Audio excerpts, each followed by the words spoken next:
ছাত্র জনতার আন্দোলনে হত্যা মামলায় সাবেক প্রধানমন্ত্রী শেখ হাসিনাকে গ্রেপ্তারে ইন্টারপোলের রেড নোটিশ জারির জন্য পুলিশ মহাপরিদর্শককে চিঠি দিয়েছে আন্তর্জাতিক অপরাধ ট্রাইব্যুনাল।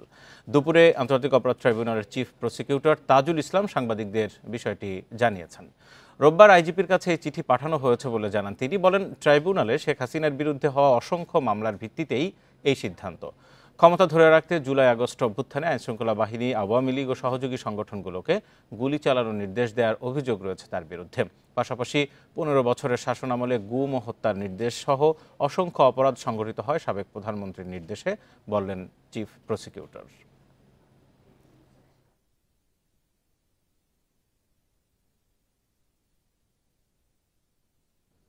শেখ হাসিনা তাকে আন্তর্জাতিক আইন অনুযায়ী ইন্টারপোলের যে ব্যবস্থা আছে, যে সিস্টেম আছে, সেই সিস্টেমের কাছে চিফ প্রসিকিউটরের অফিস থেকে আমরা রিকোয়েস্ট পাঠিয়েছি যে তিনি যেহেতু মানবতা বিরোধী অপরাধ সংগঠনের অভিযোগে অভিযুক্ত, তার বিরুদ্ধে গ্রেপ্তারি পরোয়ানা পেন্ডিং আছে, কিন্তু বাংলাদেশের জুরিসডিকশনের বাইরে তিনি চলে গেছেন।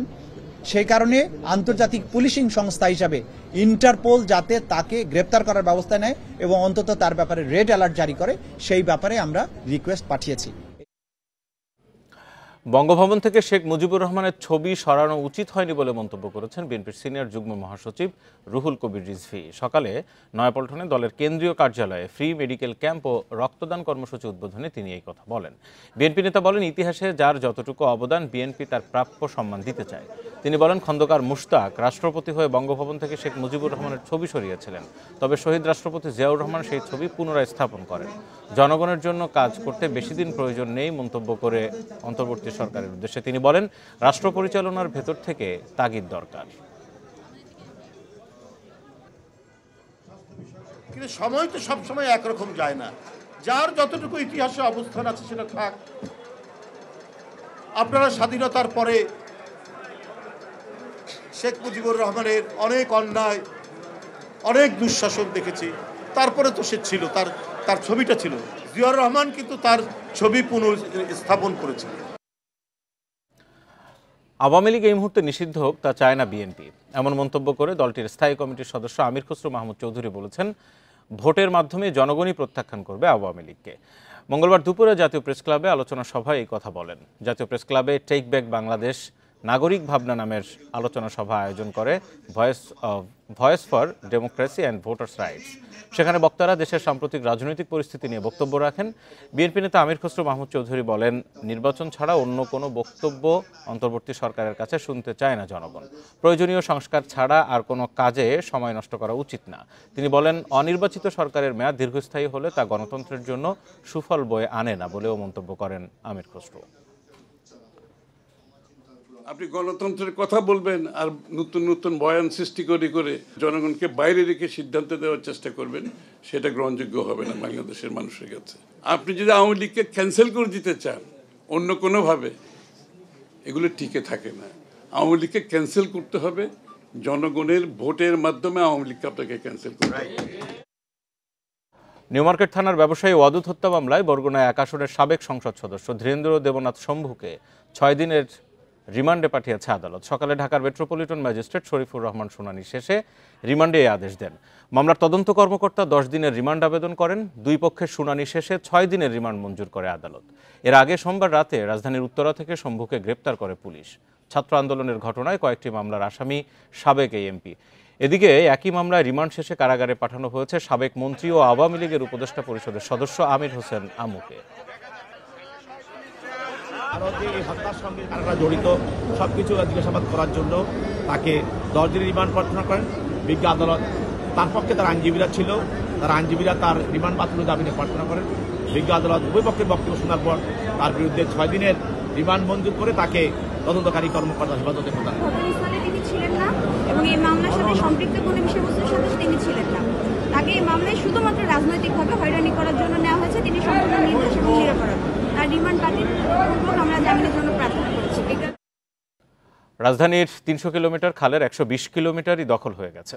এসব জায়গায় নির্মাণ হয়েছে বহুতল ভবন। দখলের কারণে কোনো খাল হয়েছে সরু নালার মতো। এসব খাল উদ্ধারে গঠিত কমিটি এরই মধ্যে কাজও শুরু করে দিয়েছে।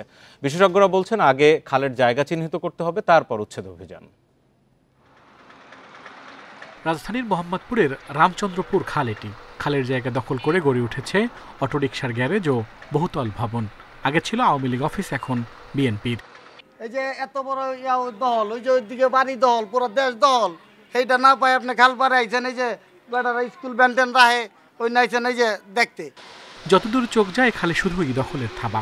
কোথাও কোথাও ভবন নির্মাণ করায় খাল হয়েছে নালা। এই বিএনপি, ওই জামাত ইসলাম, ওই আওয়ামী লীগ আর সবাই আসে আবার দখল করে, যে যার মতো দখল করে চলতেছে। এইভাবেই সিস্টেম ওই একের পর এক স্টেপ বাই স্টেপ চলতেছে। খাল তো মনে করেন আপনি নিছেন, আমি নিছি, আপনি বাড়ি করছেন, আমি বাড়ি করছি, আমি এটা মনে করেন কাল বরট করছি, আপনি বরট করছেন। ঢাকা মহানগরীর ৭৫টি খালের বেশিরভাগই দখল হয়েছে। গবেষণা সংস্থা RDRCর হিসেবে ৩০০ কিলোমিটার খালের ১২০ কিলোমিটারই বেদখল। বিশেষজ্ঞদের অভিযোগ, সব হাউজিং প্রতিষ্ঠান ও প্রভাবশালীরা খাল দখল করেছে। রাষ্ট্রীয় যে হাউজিং কোম্পানিগুলো ছিল, গণপূর্তের হাউজিং এবং রাজুকের, তারা এক ধরনের দখল করেছে এবং এটাকে উৎসাহিত হয়ে পরবর্তীতে প্রাইভেট সেক্টরে যে হাউজিং কোম্পানিগুলো আছে, ইনক্লুডিং বসুন্ধরা থেকে শুরু করে আফতাবনগর, বনশ্রী, মিরপুর ইস্টার্ন হাউজিং, এরা হচ্ছে তার পরবর্তী ধাপে খালগুলো আসলে দখল ভরাট করে তারা হাউজিং কোম্পানি করেছে। দখল ও দূষণমুক্ত খালকেন্দ্রিক ব্লু নেটওয়ার্ক গড়তে কমিটি করা হয়েছে। এরই মধ্যে কাজ শুরু করেছেন তারা। সেগুলো তো আমাদের উচ্ছেদ করতেই হবে আইনগত প্রক্রিয়ার মধ্যে দিয়ে। এখানে তো সুযোগ নাই যে খালের জায়গা দখল করে কেউ ব্যক্তি স্বার্থে ব্যবহার করছে। আমরা এই বিষয়ে আমাদের এক্সিকিউশন লেভেলে আমরা তো কাজ করবই, আগে আমরা প্ল্যানটা করতে চাই কিভাবে করব। ১৫টি খাল খনন করলেই ঢাকার জলাবদ্ধতার সমস্যা অনেকটাই সমাধান হবে বলে জানান বিশেষজ্ঞরা। আল আমিন হোসেন, ইন্ডিপেন্ডেন্ট নিউজ, ঢাকা। রাজধানীর গুলিস্তানের মতিউর রহমান পার্কে ভ্রাম্যমাণ দোকান ও হকারদের উচ্ছেদে অভিযান চালিয়েছে যৌথ বাহিনী। সকাল 11টার দিকে গুলিস্তান এলাকায় এই অভিযান শুরু হয়। অভিযানে ডিএমপি, সেনাবাহিনী ও সিটি কর্পোরেশনের কর্মীরা অংশ নেন। পুলিশ কর্মকর্তারা জানান, দিনের বেলা হকার উচ্ছেদে সড়কে অভিযান চালালে তারা পার্কে ভ্যান লুকিয়ে রাখত।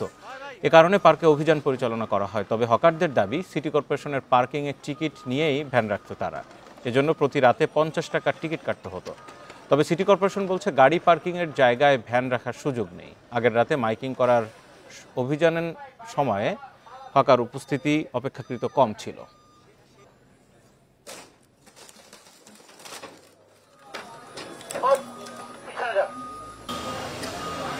আমাদের বক্তব্য ছিল যে এই গাড়িগুলো যায় কোথায়। এই রাস্তা থেকে আমরা যখন প্রতিদিন 4 বার করে অভিযান চালাই, দেখে যে মুহূর্তে ওনারা চলে যায়, আবার কিছুক্ষণ পরে আবার আসে, তখন আমরা জানতে পেরেছি এগুলো ভিতরে ঢুকে। তো সেই ক্ষেত্রে সিটি কর্পোরেশনকে আমরা রিকোয়েস্ট করে তাদের ম্যাজিস্ট্রেটের নেতৃত্বে, এখানে সেনাবাহিনী আছে, পুলিশ আছে, সবাই সম্মিলিতভাবে অভিযানটা পরিচালিত হয়েছে। দেশের শীর্ষস্থানীয় ওষুধ উৎপাদক বেক্সিমকো ফার্মাসিউটিক্যালসে রিসিভার নিয়োগের সিদ্ধান্ত স্থগিত করেছেন আপিল বিভাগ। তবে বেক্সিমকো গ্রুপের অন্যান্য প্রতিষ্ঠানে রিসিভার নিয়োগের আদেশ বহাল থাকবে। মঙ্গলবার বিচারপতি আশফাকুল ইসলামের নেতৃত্বে 3 বিচারপতির আপিল বিভাগের বেঞ্চ এই আদেশ দেন। পরে বেক্সিমকো ফার্মার আইনজীবী মুস্তাফিজুর রহমান জানান, রিসিভার নিয়োগ নিয়ে জারি করার রুল 2 সপ্তাহের মধ্যে নিষ্পত্তি করতে হাইকোর্টের বিচারপতি ফারাহ মাহবুবের নেতৃত্বের দ্বৈত বেঞ্চকে নির্দেশ দিয়েছেন আদালত। এর আগে 5 সেপ্টেম্বর এক রিট আবেদনের প্রেক্ষিতে হাইকোর্ট রুল সহ এই আদেশ দেন। এতে বেক্সিমকো গ্রুপের সব সম্পত্তি সংযুক্ত করতে এবং গ্রুপটির কোম্পানিগুলোর ব্যবস্থাপনায় 6 মাসের জন্য রিসিভার নিয়োগ দিতে বাংলাদেশ ব্যাংককে নির্দেশ দেওয়া হয়। এর প্রেক্ষিতে ইতিমধ্যেই কেন্দ্রীয় ব্যাংকের নির্বাহী পরিচালক মোহাম্মদ রুহুল আমিনকে রিসিভার হিসেবে নিয়োগ দেওয়া হয়েছে। অনারেবল অ্যাপিলেট ডিভিশন 2 সপ্তাহের জন্য হাইকোর্টের আদেশটা স্থগিত করে। বেক্সিমকো ফার্মাসিউটিক্যালস কোম্পানির কানেকশনে শুধুমাত্র স্টেটা কার্যকর হচ্ছে এখন, বাট গ্রুপের অন্যান্য কোম্পানির বিরুদ্ধে হাইকোর্টের আদেশ যা ছিল এখনো তাই আছে। যতক্ষণ পর্যন্ত না এই মামলার নিষ্পত্তি হচ্ছে, ততক্ষণ পর্যন্ত রিসিভার নিয়োগের যে আদেশ ছিল সেই আদেশটা শুধুমাত্র বেক্সিমকো ফার্মাসিউটিক্যালস লিমিটেডের জন্য স্থগিত রাখা হয়েছে। অন্যান্য ক্ষেত্রে রিসিভার নিয়োগের যে আদেশ হাইকোর্ট বিভাগের, সেটা বহাল থাকবে। সরকারি বেসরকারি স্কুলে প্রথম থেকে নবম শ্রেণী পর্যন্ত ভর্তির আবেদন শুরু হয়েছে। বেলা 11টা থেকে অনলাইনে আবেদন করছেন ভর্তিচ্ছ শিক্ষার্থী ও অভিভাবকরা। আগামী 30 নভেম্বর বিকেল 5টা পর্যন্ত এই কার্যক্রম চলবে। আবেদন শেষে ডিজিটাল লটারির মাধ্যমে স্কুলগুলোতে শিক্ষার্থীদের বাছাই ও ভর্তি চূড়ান্ত হবে। মাধ্যমিক ও উচ্চশিক্ষা অধিদপ্তর এক বিজ্ঞপ্তিতে জানায় এবার ভর্তির আবেদন ফি নির্ধারণ করা হয়েছে 110 টাকা। টেলিটকের মাধ্যমে এই ফি পরিশোধ করতে হবে। জাতীয় শিক্ষানীতি 2010 অনুযায়ী প্রথম শ্রেণীতে ভর্তির জন্য শিক্ষার্থীর বয়স 6 বছরের বেশি হতে হবে। কাঙ্ক্ষিত শিক্ষাবর্ষের 1 জানুয়ারি শিক্ষার্থীর সর্বনিম্ন বয়স 5 বছর অথবা 31 ডিসেম্বর তারিখের সর্বোচ্চ 7 বছর পর্যন্ত হতে হবে। অনলাইন আবেদনের ক্ষেত্রে একজন শিক্ষার্থী সর্বোচ্চ 5টি পছন্দের বিদ্যালয়ে নাম দিতে পারবে। সরকারি বেসরকারি স্কুলসমূহে একটি শ্রেণীর কোনো শাখাতে 55 জনের বেশি শিক্ষার্থী ভর্তি করা যাবে না।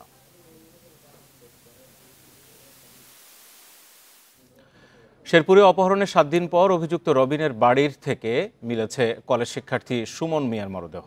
এই ঘটনায় রবিন সহ 3 জনকে গ্রেপ্তার করা হয়েছে। প্রেম নিয়ে বিরোধের জেরেই হত্যাকাণ্ডের অভিযোগ স্বজনদের। প্রাথমিক জিজ্ঞাসাবাদে জড়িত থাকার কথা স্বীকারও করেছে রবিন। তদন্তের পর ব্যবস্থা নেওয়ার কথা জানিয়েছে পুলিশ। গত 4 নভেম্বর বিকেলে কলেজ থেকে বাড়ি ফিরছিলেন সুমন মিয়া। পথে শেরপুর শহরের বাগরাকসা কাজীবাড়ি পুকুরপাড়া এলাকায় সহপাঠী আন্নার উপস্থিতিতে কয়েকজন যুবক জোর করে অটোরিকশায় উঠিয়ে তাকে অপহরণ করে নিয়ে যায়। স্বজনদের অভিযোগ, রবিনের সাথে দীর্ঘদিনের প্রেমের সম্পর্ক ছিল আন্নার। একই কলেজে পড়ার সুবাদে সুমনের সাথে প্রেমে জড়িয়ে পড়ে আন্না। এরই জেরে সুমনকে অপহরণ করে হত্যা করে অভিযুক্ত রবিন। কি করছে এটা স্ট্রাকচার আমারই ডাহাতি করে দিছে, ফ্যামিলিটা ডাহাতি করে দিছে।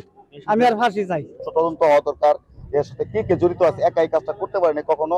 তো আমি এলাকাবাসী হিসেবে একটা সুস্থ তদন্ত চাই। ভিকটিম রনির বাসা থেকে এখানে পিছনে উত্তরা হসপিটালের পিছনে বাসা, এখান থেকে আমাদের সম্মুখে এই ছেলেটাকে মৃত সুমনকে মাটি থেকে উত্তোলন করা হয়। এরই জেরে 11 নভেম্বর ভোরে সহপাঠী আন্না ও তার বাবা আজিম মাস্টারকে গ্রেপ্তার করে পুলিশ। তাদের দেয়া তথ্যের ভিত্তিতে গ্রেপ্তার করা হয় অভিযুক্ত রবিনকে। রবিনের স্বীকারোক্তিতেই ওই রাতে অপহৃত কলেজ ছাত্রের মরদেহ বাসার মাটির নিচ থেকে উদ্ধার করে পুলিশ। একেবারেই হলো ইনিশিয়াল স্টেজ। আমাদের মূল উদ্দেশ্যটা ছিল হলো যে সুমন কোথায় আছে, সুমনকে হলো বের করা, খুঁজে বের করা। দুঃখের বিষয় যে সুমনের ডেড বডিটা আমরা হলো পেলাম। এর সাথে কারা কিভাবে জড়িত আমরা নিশ্চয়ই হলো তদন্ত করে দেখব। রোববার রাতে সুমন মিয়ার বাবা বাদী হয়ে বাবা মেয়ে সহ 3 জনের নাম উল্লেখ ও অজ্ঞাত পরিচয় আরো 2 থেকে 3 জনকে আসামি করে। Independent news. সিরাজগঞ্জের উপসহকারী ভূমি কর্মকর্তা রেজাউল করিমের বিরুদ্ধে সরকারি জলাধারের মুখ বন্ধ করে বাড়ি নির্মাণের অভিযোগ উঠেছে। এতে চাষের অযোগ্য হয়ে পড়েছে প্রায় 100 বিঘা আবাদি জমি। এদিকে এই বিষয়ে ব্যবস্থা নেওয়ার আশ্বাস দিয়েছে কৃষি বিভাগ ও উপজেলা প্রশাসন। তবে অভিযোগের বিষয়ে কোনো মন্তব্য করতে রাজি হননি রেজাউল করিম। তিনি বৈষম্য বিরোধী আন্দোলনে হত্যা মামলারও এজাহারভুক্ত আসামি। সিরাজগঞ্জের কামারখন্দ উপজেলার দশশিকা গ্রামের এই বাড়িটি বেলকুচি উপজেলার দৌলতপুর ইউনিয়ন ভূমি অফিসের উপসহকারী ভূমি কর্মকর্তা রেজাউল করিম তালুকদারের। তার বিরুদ্ধে সরকারি জলাধারের মুখ বন্ধ করে নির্মাণের অভিযোগ উঠেছে। এতে সামান্য বৃষ্টিতেই পানি জমে ফসলি জমি ডুবে থাকে 12 মাস। তাই প্রায় 100 বিঘা ফসলি জমি চাষাবাদে বিপাকে স্থানীয় কৃষকেরা। তাদের অভিযোগ, আওয়ামী লীগ শাসন আমলে প্রভাবশালী নেতাদের ছত্রছায়ায় তৈরি করা হয় বাড়িটি। এরপর জলাধারের মুখ বন্ধ করে দেয়া হয়, মানা হয়নি এসিল্যান্ড, ইউএনও ও কৃষি কর্মকর্তার নির্দেশনাও। সরকারি রাস্তা মাটি ফেলা এটা বরাদ করে রাখছে, সেদিন পানি বাড়ার পড়তেছে। বাড়ি নেওয়ার কারণে আটকা দেওয়ার পরে ওখানে বৃষ্টির পানিতে জলাবদ্ধতা হয়ে যাওয়ার পরে আর কোনো ফসল হয় না। জলাবদ্ধতা দূর করে কৃষকের জমি আবাদের জন্য দ্রুত ব্যবস্থার আশ্বাস দিলেন উপজেলা কৃষি কর্মকর্তা। জমিটাকে আবাদযোগ্য করার জন্য আমরা উপজেলা প্রশাসনের সাথে কথা বলবো এবং যত দ্রুত সম্ভব এই কৃত্রিম জলাবদ্ধতা বা যেটি হোক এটা একটা সমাধানের একটা পথ আমরা বের করার চেষ্টা করব। সরকারি জলাধার উন্মুক্ত করে পানি প্রবাহ স্বাভাবিক ও দখলদারদের বিরুদ্ধে আইনি ব্যবস্থা নেওয়ার কথা জানিয়েছে উপজেলা প্রশাসনও। আমরা এই বিষয়ে যথাযথ তদন্ত করব এবং যদি ওখানে খাস জমি থেকে থাকে আমরা উদ্ধারপূর্বক সেখানে আমরা আবার যাতে পানি জলপ্রবাহ ঠিক থাকে আমরা সেই ব্যবস্থা গ্রহণ করব। ওনাকে নোটিশও দেওয়া হয়েছিল ওটা ছাড়ার জন্য, যদি উনি স্বেচ্ছায় এখন না গেলে সেটা আমরা আইনি ব্যবস্থা নেব। জলাবদ্ধতার আগে এসব জমিতে ইরি, বোরো ধান, পাট, সরিষা, তিল সহ নানা ফসল আবাদ করা হতো। Independent news. শ্রমিকদের অবরোধ প্রত্যাহার করায় 3 দিন পর ঢাকা ময়মনসিংহ মহাসড়কে যান চলাচল স্বাভাবিক হয়েছে। যানজট কমে আসায় কমেছে যাত্রীদের ভোগান্তিও। সকাল থেকে শ্রমিকরা কাজে যোগ দেওয়ায় গাজীপুরে শিল্পাঞ্চলের সবগুলো কারখানায় উৎপাদন চলছে। এর আগে সোমবার বিকেলে অবরোধ প্রত্যাহারের মাত্র 2 ঘন্টার মধ্যে আবারও মহাসড়ক আটকে দেয় টি&জেড অ্যাপারেলস কারখানার শ্রমিকরা। অবরোধের কারণে বন্ধ হয়ে যায় ঢাকা ময়মনসিংহ মহাসড়কে যান চলাচল। পরে মালিকপক্ষের সাথে আলোচনা শেষে প্রশাসনের আশ্বাসে সোমবার রাত 10:15টায় অবরোধ প্রত্যাহার করেন তারা। অবরোধ তুলে নেয় ঢাকা ময়মনসিংহ মহাসড়কে 3 দিন পর শুরু হয় যান চলাচল। 4 মাসের বকেয়া বেতনের দাবিতে শনিবার সকাল থেকে গাজীপুরের মালেকের বাড়ি এলাকায় মহাসড়কে অবস্থান নিয়েছিলেন 6টি কারখানার শ্রমিক।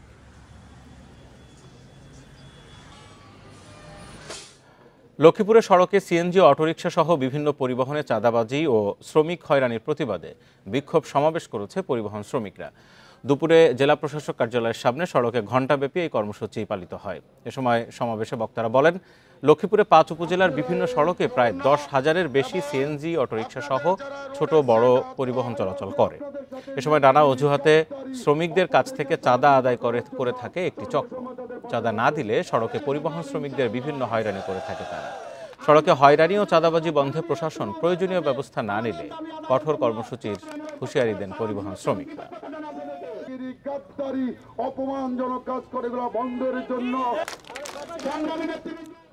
রমজান মাস আসার আগে ভোজ্য তেল সহ 11টি খাদ্যপণ্য বাকিতে আমদানির সুযোগ দিয়েছে বাংলাদেশ ব্যাংক। রোজায় পণ্যের মজুত ও সরবরাহ স্বাভাবিক রাখতে এই সিদ্ধান্ত। সোমবার বাংলাদেশ ব্যাংকের বৈদেশিক মুদ্রা ও নীতি বিভাগ থেকে সংক্রান্ত সার্কুলার জারি করা হয়েছে। নির্দেশনায় বলা হয়েছে, এসব পণ্য 90 দিনের সাপ্লায়ার্স বা বায়ার্স ক্রেডিটের আওতায় আমদানি করা যাবে। এই সুবিধা আগামী 31 মার্চ পর্যন্ত। রোজায় ভোগ্যপণ্যের মূল্য নিয়ন্ত্রণ ও সরবরাহ নিশ্চিত করতে এই নির্দেশনা দিয়েছে আর্থিক খাতের নিয়ন্ত্রণ সংস্থা। এসব পণ্য হচ্ছে চাল, গম, খেজুর, চিনি, ভোজ্য তেল, ছোলা, ডাল, ডিম, মটর, পেঁয়াজ ও মশলা। এর আগে গত বছরও 8টি পণ্য আমদানিতে এই সুবিধা দেওয়া হয়েছিল।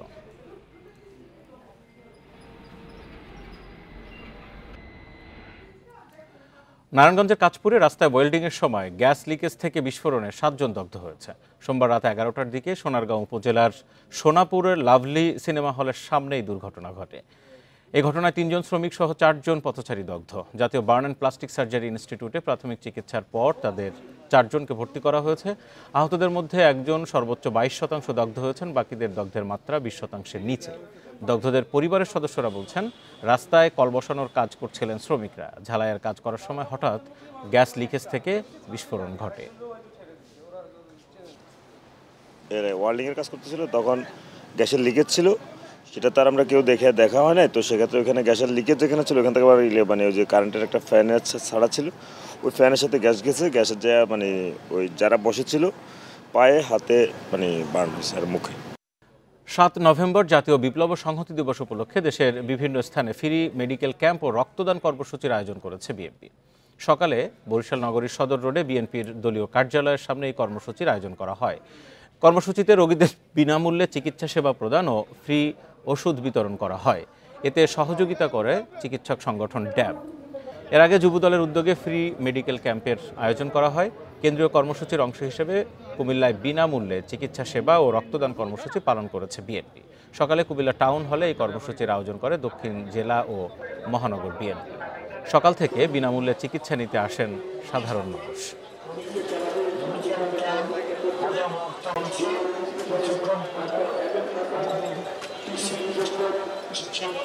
রোগীদেরকে দেখা এবং রোগীদেরকে ওষুধ দেওয়া এই কর্মসূচি চালু করেছে, যেটা মানুষের উপকারে আসে। বাংলাদেশ জাতীয়তাবাদী দল এমন একটি দল যে দল মানুষের পাশে দাঁড়ায়, মানুষের সেবা করে। পার্বত্য জেলা খাগড়াছড়িতে শীত মৌসুম আসার আগেই বেড়ে গেছে ঠান্ডাজনিত নানা রোগের প্রকোপ। ধারণ ক্ষমতার কয়েক গুণ বেশি রোগী ভর্তি সদর হাসপাতালে। শয্যা সংকটে বারান্দায়ও চলছে চিকিৎসা। রোগীদের বেশিরভাগই শিশু। জনবল সংকটের সেবা দিতে হিমশিম খাচ্ছেন চিকিৎসক, নার্স। খাগড়াছড়ি আধুনিক সদর হাসপাতালে শ্বাসকষ্ট, জ্বর নিয়ে প্রতিদিনই আসছে নতুন রোগী। দেখা দিয়েছে নিউমোনিয়া ও ডায়রিয়ার প্রকোপও। ওয়ার্ডে জায়গা না হওয়ায় চিকিৎসা চলছে বারান্দাতেও। গত কয়েকদিন ধরে অতিরিক্ত রোগী আসায় তৈরি হয়েছে শয্যা সংকট। 15 শয্যার শিশু ওয়ার্ডে রোগী আছে অর্ধশতাধিক। প্রতিদিন বহির্বিভাগে কয়েকশো রোগীকে দেয়া হচ্ছে চিকিৎসা। একজন রোগী অনেক পরিস্থিতি সংকটপূর্ণ কি বাচ্চার জন্য? সর্দি কাশি ছিল, ঠান্ডা ছিল, এখন ভালো আছে। জনবল কম থাকায় বাড়তি রোগীর চাপ সামলাতে হিমশিম খাচ্ছেন হাসপাতালের কর্মীরা। এখনো পর্যন্ত জনবল পর্যাপ্ত পরিমাণে না থাকার কারণে আমরা এত রোগীর সঠিক পরিমাণে যে সেবাটা দেওয়া প্রয়োজন তাদেরকে সে সেবাটা আমরা দিতে পারছি না। শহরের তুলনায় দুর্গম এলাকার মানুষ অসুস্থ হচ্ছে বেশি। শিশুদের সুস্থতার জন্য সতর্কতার পরামর্শ চিকিৎসকদের। অনেক দুর্গম এলাকায় যারা বসবাস করে ওইসব এলাকাতে আগত বাচ্চাগুলো অনেক বেশি খারাপ হয়ে আসছে। আর এক্ষেত্রে বাচ্চার মায়েদের প্রতি আমাদের অনুরোধ থাকবে, বিশেষ করে এই সময়ে বাচ্চার যত্নটা আবশ্যক, বিশেষ করে পরিষ্কার পরিচ্ছন্নতাটা। এই পরিষ্কার পরিচ্ছন্নতার মাধ্যমে আমাদের নিউমোনিয়া থেকে শুরু করে ডায়রিয়া পর্যন্ত আমরা আপনাদের প্রতিরোধ করতে পারি। ঠান্ডাজনিত রোগে আক্রান্ত হলে দ্রুত চিকিৎসকের পরামর্শ নেওয়ার কথা বলছেন বিশেষজ্ঞরা। Independent news. গেল 16 বছরে চট্টগ্রাম মহানগরীতে নতুন কোনো আবাসন প্রকল্প তৈরি করতে পারেনি চট্টগ্রাম উন্নয়ন কর্তৃপক্ষ। সবশেষ 2 প্রকল্প এরই মধ্যে পরিত্যক্ত হওয়ার পথে, বাকিগুলো নানা সমস্যায় জর্জরিত। এসব প্রকল্পে এখনও ঘরবাড়ি তৈরি করতে পারছে না ভূমি মালিকরা। যদিও সিডিএ বলছে আবাসন প্রকল্পগুলো সচল করতে বিকল্প ব্যবস্থা নেওয়া হচ্ছে। প্রতিষ্ঠার পর 60 বছরে নগরীতে 12টি আবাসিক এলাকা তৈরি করেছে চট্টগ্রাম উন্নয়ন কর্তৃপক্ষ সিডিএ, যার 2/3 প্লট এখনও খালি। এর মাঝে কর্ণফুলী ও সলিমপুর আবাসিক এলাকা অনেকটাই পরিত্যক্ত। প্রকল্পে বরাদ্দ পাওয়া ভূমি মালিকরা বলছেন প্লট বানিয়েই দায়িত্ব শেষ করেছে সিডিএ। আবাসিক এলাকায় নিরাপত্তা, বিদ্যুৎ, পানির মতো মৌলিক নাগরিক সুবিধা তৈরির ক্ষেত্রে সংস্থাটি যথাযথ পদক্ষেপ নিতে ব্যর্থ। এছাড়া সিটি কর্পোরেশনকে কয়েকটি প্রকল্প হস্তান্তরও করা হয়নি। সিডিএ প্লট দিলেও আমাদেরকে রেজিস্ট্রেশন দিলেও এটাকে সিডিএ যে ইউটিলিটি বা বিভিন্ন অফিসিয়াল জিনিসগুলো আমাদের দেওয়ার কথা সেগুলো তারা কিছুই করে না। বিশেষজ্ঞরা বলছেন আবাসিক এলাকা তৈরির আগে সম্ভাব্যতা যাচাই করা হয়নি, ফলে 4টি এলাকা বর্ষায় জোয়ারের পানিতে তলিয়ে যায়। এছাড়া সলিমপুর আবাসিকে নিরাপত্তা ও যাতায়াত সংকট এবং কর্ণফুলী আবাসিকে সুপেয় পানির সংকট রয়েছে। বাকিগুলো নানা সংকটে ধুঁকছে। যদি এই ফিজিবিলিটি স্টাডি করা হতো ভালোভাবে, তাহলে কর্ণফুলীতে এই প্রশ্নটা আগেই আসতো যে এখানে পানি পাওয়া যায় না, এবং সলিমপুরে এই প্রশ্নটা আসতো সামাজিকভাবে এই জায়গায় এখনও প্রস্তুত না মানুষ যাওয়ার জন্য। এসব প্রকল্পে বিকল্প উপায়ে ভূমি মালিকদের সেবা দেওয়ার কথা জানিয়েছে সিডিএ। আমরা ওটা ভান্ডারজুরি প্রকল্পের মাধ্যমে সমাধান করার চেষ্টা করছি। ওয়াসার সাথে আমরা বসেছি এবং ওয়াসার প্রাক্তন যে এমডি ছিলেন তিনি আমাদের কোনো সহযোগিতা করেন নাই।